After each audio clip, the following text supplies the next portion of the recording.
Hola, mis hermanos, ¿cómo está, querida Iglesia El Alto?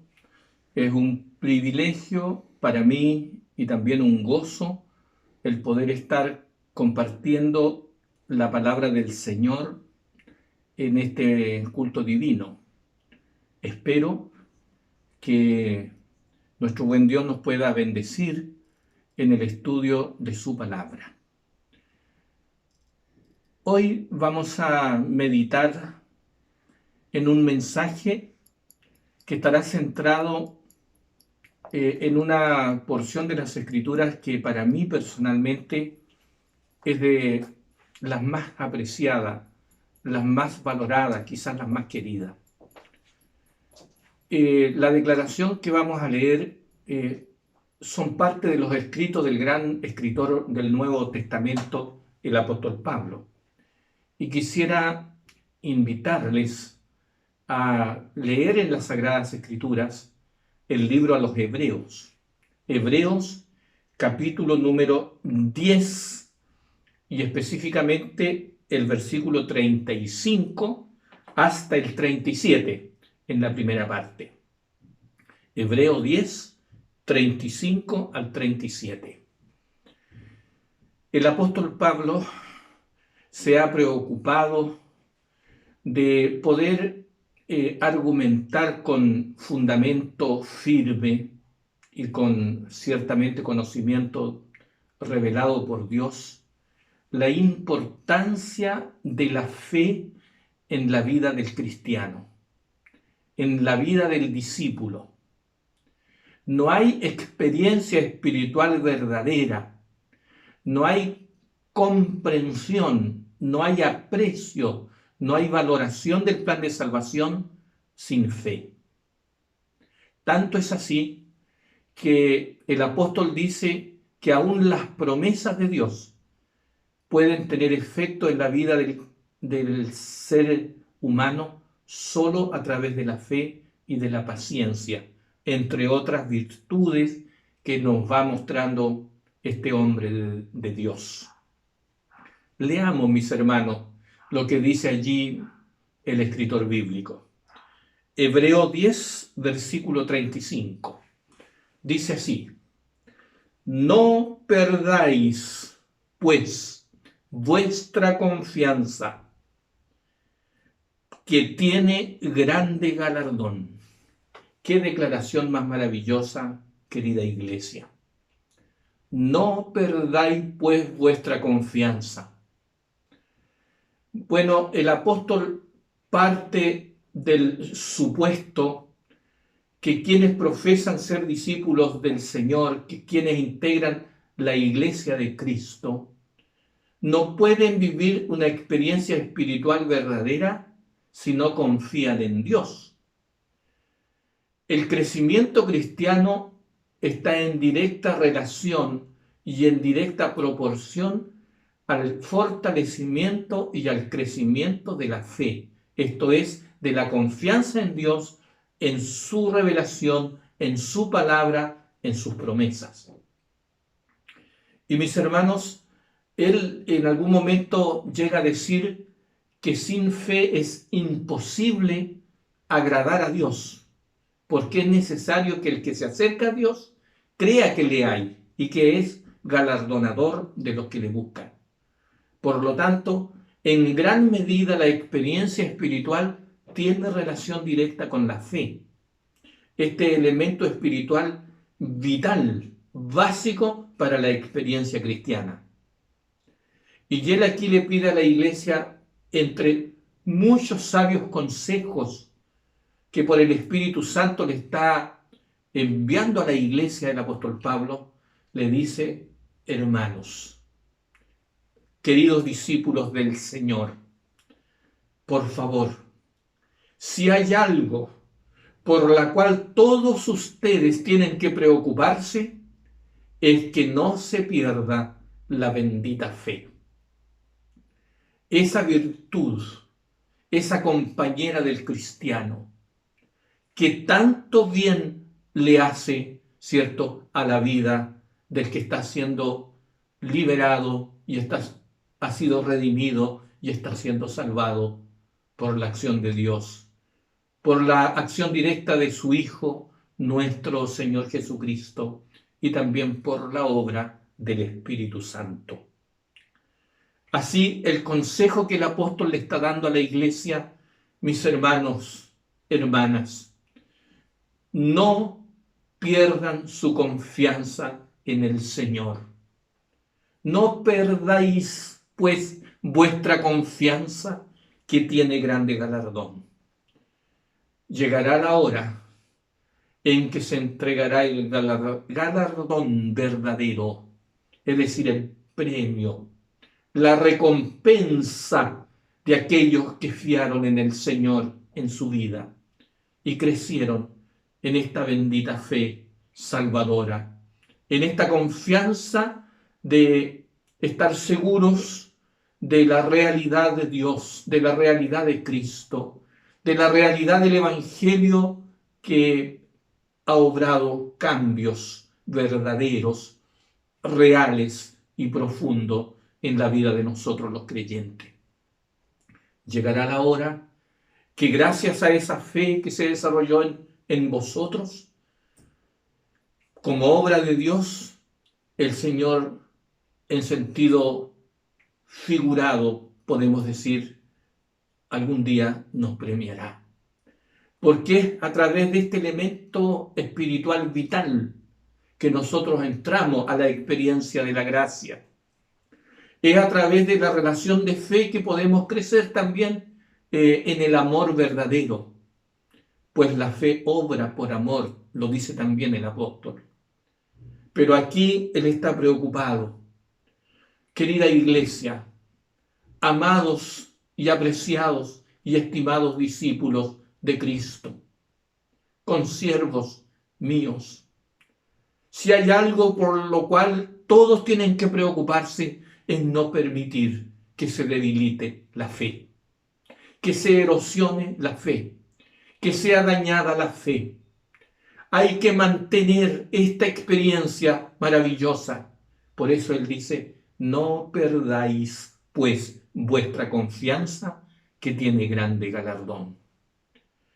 Luego él relaciona la fe con una compañera, con otra virtud que acompaña al cristiano en su experiencia, en su caminar, en su vida cotidiana, en su desarrollo, en su crecimiento. Dice el verso siguiente, verso 36, porque os es necesaria la paciencia, para que habiendo hecho la voluntad de Dios, obtengáis la promesa. Qué declaración más maravillosa, querida iglesia. Es necesaria en esta vida la paciencia. Alguien definió a la paciencia como la ciencia de la paz, como la virtud que debe darnos tranquilidad, paz verdadera, reposo, aún en las circunstancias más difíciles. Es esa virtud que nos hace mantener control, dominio de nosotros mismos, cuando las cosas que están planificadas o que se esperan no suceden necesariamente en el tiempo esperado. Sé que cuando hay una determinada planificación, un determinado evento de cualquier naturaleza, y vamos nosotros para participar de ese determinado evento y no sucede a la hora señalada, empieza poco a poco a asomarse o a inquietarse la tranquilidad de muchos. Y si se demora mucho y se pasa la hora, empiezan a asomar los rasgos de la impaciencia en muchos. Y cuando se pierde la paciencia, eso nos crea serios problemas a todos. ¿Han visto ustedes a una persona impaciente? ¿Recuerda usted a lo mejor algún momento donde la paciencia parece que se retiró de usted? ¿Qué pasa con una persona cuando pierde la paciencia? Bueno, entra en la impaciencia y eso le trae consigo una cantidad de otros problemas derivados. La impaciencia está enojado con el malestar, está relacionada con el enojo. Y muchos padres que pierden la paciencia pueden hacer cosas muy incorrectas con sus hijos. Un profesor que pierde la paciencia puede hacer daño a los alumnos. Un chofer que pierde la paciencia puede incluso accidentarse. Hermanos, el perder la paciencia puede traer mucho daño a la vida. Nosotros estamos viviendo una experiencia cristiana esperando un gran día, esperando la hora más feliz prometida para los hijos de Dios. Por cierto, hemos vivido en nuestra vida pasada momentos de significado especial y trascendente. Cuando conocimos a Jesús, cuando nos entregamos a Él, cuando descendimos a las aguas del bautismo, cuando hemos vivido otro tipo de experiencias espirituales profundas. Pero lo más maravilloso de todo, lo más glorioso para la iglesia, para los hijos de Dios, todavía está en el futuro.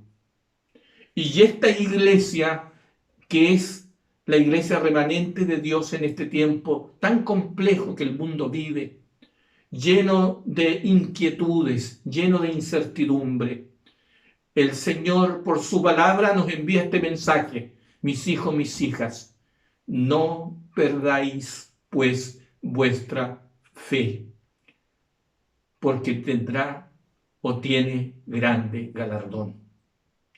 Porque os es necesaria la paciencia. Yo necesito la paciencia y también usted, mi hermano, mi hermana. La necesitamos todos, especialmente en el gran contexto de la experiencia que como personas vivimos, como familiares vivimos, como iglesia vivimos, porque vamos en sentido figurado de viaje. Y a la vez estamos a la espera del feliz día de la venida del Señor. Y esta iglesia, por cierto, está llamada a confiar, a seguir confiando y a seguir teniendo paciencia en la espera de que llegue la hora del regreso glorioso y maravilloso de nuestro amado, de nuestro bendito, de nuestro querido Salvador. Querida iglesia, es necesaria la paciencia.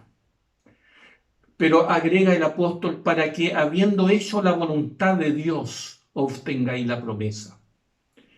¿Qué es lo que es hacer la voluntad de Dios?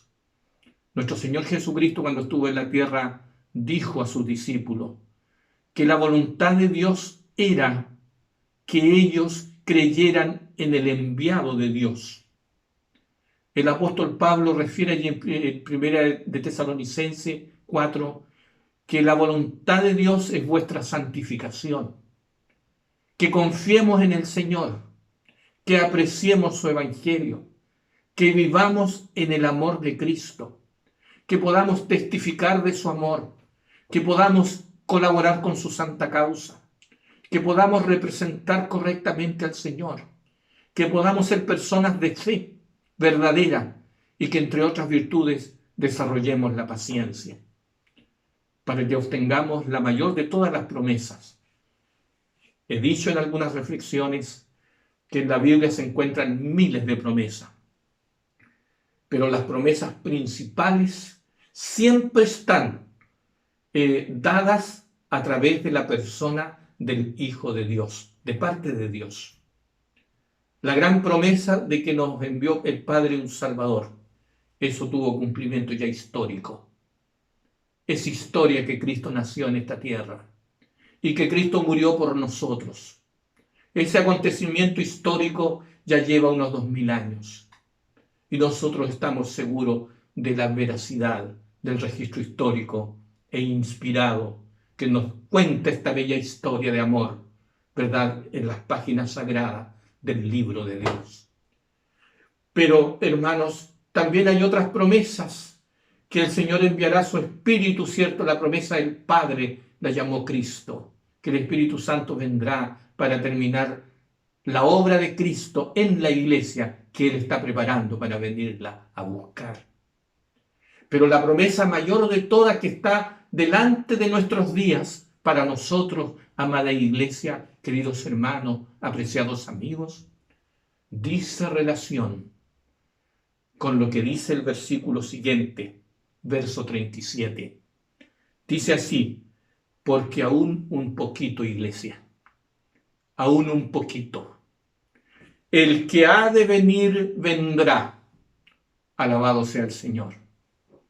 Y este que ha de venir vendrá y no tardará. Qué declaración más bella.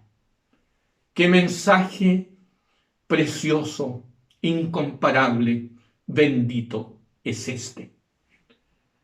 Se promete en la palabra de Dios que el mismo que un día vino a humanarse, que nació entre los hombres, el que levantó su tienda entre los hombres, el que vivió 33 años y medio aquí en la tierra haciendo el bien y distribuyendo amor y sanidad, salvación a esa generación que tuvo el privilegio de verlo allí en la Palestina.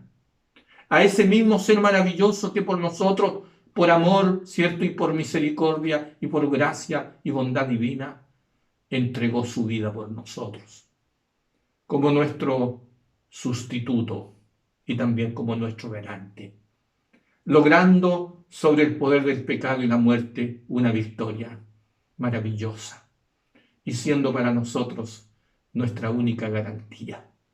Por lo tanto, nuestra única esperanza deben ser también estos enemigos que nos ganan, por cierto, a nuestras débiles almas, sujetas al poder degenerativo del pecado. Yo no puedo por mí mismo, por mis propias fuerzas humanas, vencer el poder del pecado. Y también sé que no podría frente al poder de la muerte, pero tengo ese maravilloso y bendito Salvador, que es lo más precioso, lo más amado, lo más grandioso y glorioso que todos tenemos, a Cristo, nuestro buen Salvador, nuestro maravilloso Redentor, nuestro bendito Redentor. Y Él se comprometió que volverá por segunda vez a la tierra y viene a buscar a los suyos, viene a buscar su iglesia, viene a buscar a la iglesia del alto, viene a buscar a su familia, lo viene a buscar a usted, mi hermano, a usted, mi hermana, a usted, querido joven, señorita, a usted, querido niño, a usted también, amigo, amiga, que esté dispuesto a creer y aceptar al Señor. Si nosotros retrocedemos un poquito al capítulo anterior de Hebreo, es decir, al capítulo 9, y específicamente vemos el versículo número 28, leemos lo que dijo también el apóstol Pablo. Dijo él así: también Cristo fue ofrecido una sola vez para llevar los pecados de muchos, y aparecerá por segunda vez sin relación con el pecado para salvar a los que le esperan. Qué maravilloso, mis hermanos y hermanas. Aquí el apóstol Pablo está aludiendo a dos momentos históricos en el gran plan de salvación. A la primera venida de Cristo, cuando vino con un propósito claro y definido, puntual, específico, maravilloso. El Hijo de Dios fue ofrecido una sola vez para siempre, para llevar los pecados de muchos. Es decir, llevó mis pecados, llevó sus pecados, nuestros pecados, murió por los pecados del mundo. Y aparecerá el mismo Salvador por segunda vez, pero sin relación con el pecado. Ahora viene, como lo dice su palabra en tantos lugares, como Rey de Reyes y Señor de Señores, a buscar a su iglesia peregrina, es decir, a buscarnos a nosotros también. Y aquí, cierto, lo que leíamos, Hebreos 10:37, porque aún un poquito, el que ha de venir vendrá y no tardará. Hermanos y hermanas, esto es una promesa fiel. Cristo va a venir. Sin duda que el Señor va a venir. Por cierto que ha transcurrido mucho más tiempo del que nuestros pioneros pensaron y apreciaron. Hay algunos eruditos que al referirse a la temática de las generaciones estiman que una generación más o menos equivale al periodo promedio de 50 años. Nuestra iglesia aquí en la tierra, como movimiento adventista, ya nos acercamos a los 180 años de historia. Es decir, estamos en la cuarta o quinta generación de creyentes, mis hermanos. Y muchos de nuestros pioneros, la gran mayoría de nuestros hermanos que apreciaron esta bendita verdad que fue dulce en su boca, dulce en su paladar, el conocer la promesa no solamente de que Cristo vino un día a ofrecerse por nuestros pecados, como ese gran sacrificio de amor y de expiación por nuestra culpabilidad y por nuestra redención, para pagar el costo de nuestra redención, pero ahora Él volverá. Esa fue su promesa por segunda vez. Y en esto creyó este movimiento mundial, esta iglesia mundial, esta iglesia remanente. El centro del mensaje de la iglesia adventista es un mensaje cristocéntrico, de que el Salvador sigue salvando por sus méritos, ¿verdad? Y por su justicia perfecta, todo pecador arrepentido y creyente que cree en Él y que lo acepta como Salvador personal. Sigue intercediendo todavía en los cielos, en el santuario celestial por nosotros, pero Él volverá. Y con esta promesa ya han desaparecido generaciones completas. Recuerdo un día estaba en la sala pastoral del Templo de los Ángeles Central, reunido con los ancianos de esa iglesia. En ese momento éramos 10 ancianos. Las iglesias grandes tienen 10 y más ancianos. Era la primera reunión que yo tenía con ellos. Y entre los ancianos nos acompañaba allí, o uno de los ancianos era un pastor ya jubilado, un amado y querido pastor. Ya él tiene más de 80 años. Y yo le dije a los ancianos allí, mi hermano, todavía a mí me toca sufrir la desilusión y la frustración de ver una obra aún inconclusa, porque en verdad le contaba yo me vine a estudiar teología a Chillán, le contaba, el año 79, y me vine con la seguridad en mi corazón como joven de que quizás yo no iba a alcanzar a terminar mi ministerio terrenal pastoral, porque el mundo terminaba antes. Y yo veía hacia adelante y el año 2000 lo veíamos lejos. Y muchos de nosotros pensábamos que esta historia se cerraba alrededor del año 2000. Y si pasábamos, iba a ser muy poco. Y después que yo le conté eso, yo en ese momento ya tenía unos 32, 31 años de ministerio. Y entonces el pastor tomó la palabra, me pidió: pastor, ¿puedo decir algo? Me dijo: yo, pastor, yo me fui con la misma impresión, con el mismo anhelo, a estudiar teología. Y yo me fui 14, 15 años antes que usted. Y yo ya terminé mi ministerio. Y ya me acerco Tenía en ese momento 77 años y pasé todo mi ministerio esperando el regreso del Señor y todavía lo sigo esperando. Recuerdo que el pastor se quebró en sus palabras, en su corazón.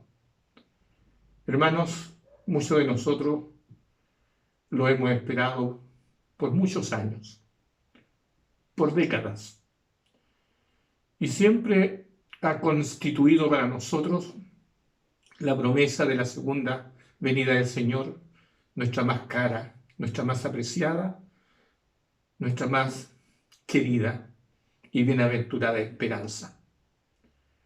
Aquí el apóstol Pablo dijo por el Espíritu, aún un poquito, el que ha de venir vendrá y no tardará. A mí me están faltando poco más de 4 años para cerrar mi ministerio activo. Solo Dios sabe si podré terminar o no, porque nuestra vida está en sus manos. Pero en relación con este tema, que el que ha de venir vendrá y no tardará, nunca tenemos que olvidar lo siguiente, querida y amada iglesia. Hay 3 cosas que están relacionadas directamente con la venida del Señor, que ninguno de nosotros sabe con exactitud. Ninguno. Ni el más sabio de la tierra, ni el pastor Wilson allá como presidente de la Iglesia Mundial, tampoco lo sabe. ¿Qué cosa? ¿Cuándo se termina el tiempo de gracia? Ese es un tema que está en las manos del Señor.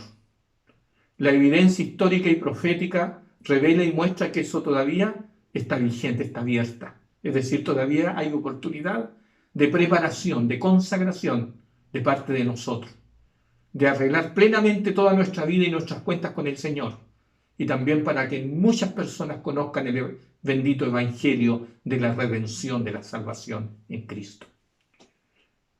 Terminado el tiempo de gracia, ya la puerta se cierra para siempre y no hay más oportunidad de salvación para nadie. ¿Cuándo se va a acabar? ¿Qué día específico? ¿Qué año? Es un tema no revelado a nosotros. Segundo, no sabemos cuándo se cerrarán nuestros ojos y tengamos que descender a la tumba. Este tema que estoy meditando y reflexionando con ustedes, querida Iglesia del Alto, es un tema que he conversado con muchas personas cercanas. Muchas personas con quienes en lo personal dormí en algunas piezas de nuestros internados, a veces en congreso, a veces en otro tipo de reuniones, en asamblea, y varios con quienes compartí este mensaje en diferentes años atrás, ya duermen en el polvo de la tierra. Obreros, ancianos de iglesia, líderes de la iglesia, con tantas personas que hemos compartido en tantas iglesias. Yo en lo personal he sido pastor de casi 80 iglesias. Y este mensaje lo hemos predicado con emoción, con fe, con gozo, con esperanza, porque en verdad constituye para nosotros la mayor esperanza para mí y para la iglesia, de que nuestro Salvador cumplirá su palabra, volverá a buscarnos, regresará a este planeta, donde Él vino un día a redimirnos, entregándose como una ofrenda de amor y de la misericordia divina, siendo el don de la gracia divina para que nosotros tuviéramos acceso al perdón y a la restauración, a la salvación. Y hermano, ¿qué otro acontecimiento no se sabe cuándo será? Precisamente el momento exacto cuando Cristo volverá por segunda vez. Ese acontecimiento de orden mundial que abarcará todo el planeta, el mayor evento de los siglos, lo más grande que está por suceder, hermano. El día exacto no lo sabe nadie. No está revelado. Sí está revelado el último periodo profético. Sabemos que después del gran chasco de 1844, proféticamente estamos viviendo en el tiempo del fin. Y a la luz de los acontecimientos que acaecen en el mundo, que ocurren en el mundo, a la luz de las señales de todo tipo, se nos evidencia, se nos revela, se nos recuerda de que la hora en que Cristo ha de venir, hermanos, es un acontecimiento cercano, sin duda. Es un acontecimiento que es para nosotros inminente, va a tener que suceder, se va a cumplir, hermano. Pero el día exacto no lo sabemos. Pero si el Señor nos llama al descanso antes, lo importante es que cuando nos toque bajar al descanso, no sé qué día, no sé si usted o yo llegaremos a fin de año, solo Dios lo sabe. Yo siempre me pregunto, y estos días reflexionaba, yo llevo acá en Chillán Viejo solamente 1 año y 4 meses. Y en el periodo que yo llevo acá, hasta el momento, en un tiempo complejo y difícil, se han bautizado poco más de 30 personas. Pero eso es una razón, un motivo de gozo. Pero mi hermano, también han fallecido hasta el momento 16 hermanos. De las 6 iglesias, 16 hermanos ya duermen en el polvo de la tierra. Como no sabemos el día de nuestra muerte, el Señor nos pide que continuemos fortaleciendo y cultivando nuestra fe, nuestra confianza en el Señor, que tendrá un maravilloso, precioso galardón. Que sigamos teniendo paciencia para enfrentar las pruebas y las vicisitudes de la vida, a veces el largo caminar, y que podamos seguir firme confiando de que si tendré que antes de ver venir en las nubes de los cielos en gloria y majestad a mi Salvador, hemos de tener que bajar al descanso. Bueno, lo maravilloso es que nuestros ojos se van a abrir para ver volver al Señor, que sí vendrá a buscarnos para llevarnos a nuestro hogar celestial. Que el Señor nos ayude, que el Señor nos bendiga, que el Espíritu Santo nos dé renovada fuerza, que pueda resucitar en nosotros una fe aún más fuerte y que podamos seguir firme y adelante hasta el día en que la voluntad de Dios se cumpla en plenitud en la vida de cada uno de nosotros. Vamos a orar. Padre nuestro, gracias por la bienaventurada esperanza que tenemos como iglesia. Gracias, Padre, porque esto es lo que le da sentido a nuestra experiencia espiritual cristiana. Ayúdanos a perseverar hasta el fin. Ayúdanos a crecer en la fe. Ayúdanos, Señor, para tener la suficiente sabiduría, disposición y voluntad para que no demos lugar a que nada ni nadie pueda afectarnos en debilitar nuestra fe. Que ninguna experiencia de ninguna naturaleza, Señor, sea un instrumento del diablo para atacarnos y para erosionar nuestra fe.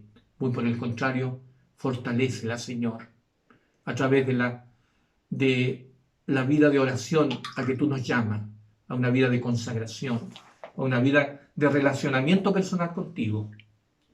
Y que el Santo Espíritu nos ayude a tener esa bendita fe salvadora y que nos hace crecer y también servirte a ti.